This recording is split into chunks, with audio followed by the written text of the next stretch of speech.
সেদিন বিকেলবেলা হঠাৎ ঘুরতে ঘুরতে চলে গেছিলাম কুন্তিঘাটের ওদিকে। আর গিয়ে দেখি, ও বাবা, এ তো সেই ভাইরাল জায়গা। চারিদিকে কাগজ ফুলের কত সুন্দর সুন্দর গাছ হয়ে আছে, এই জন্যই ভাইরাল। খুব সুন্দর লাগছিল দেখতে। আর সেরকম ভিড়ও ছিল, লোকজন রিলস ফটো কত কী না তুলে বেড়াচ্ছে। কিন্তু আমরা গেছিলাম অবশ্যই ওখানে ফটো তোলার জন্য না, এই বিড়লা মন্দিরটাতে ঘুরতে আসবো বলে।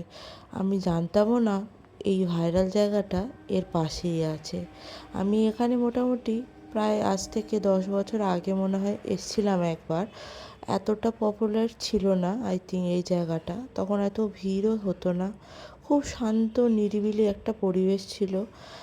খুব ভালো লাগবে এখানে যখন ভিড় ভাট্টা না থাকবে। এসে যদি তুমি বসে থাকো চুপ করে মন্দিরের মধ্যে, পুরো মনটা শান্ত হয়ে যায় একদম। আমরা কিছুক্ষণ মন্দিরের মধ্যে গিয়ে বসেছিলাম, কিন্তু এত বেশি লোকজনের চিৎকার চেঁচামেচি ছিল যে ভালো লাগছিল না চুপচাপ বসে থাকতে। খুব শান্ত পরিবেশ হলে তবেই চুপচাপ বসে থাকতে ভালো লাগে। তারপর ভগবানের দর্শন করে আমরা বাড়ি ফিরে গেলাম।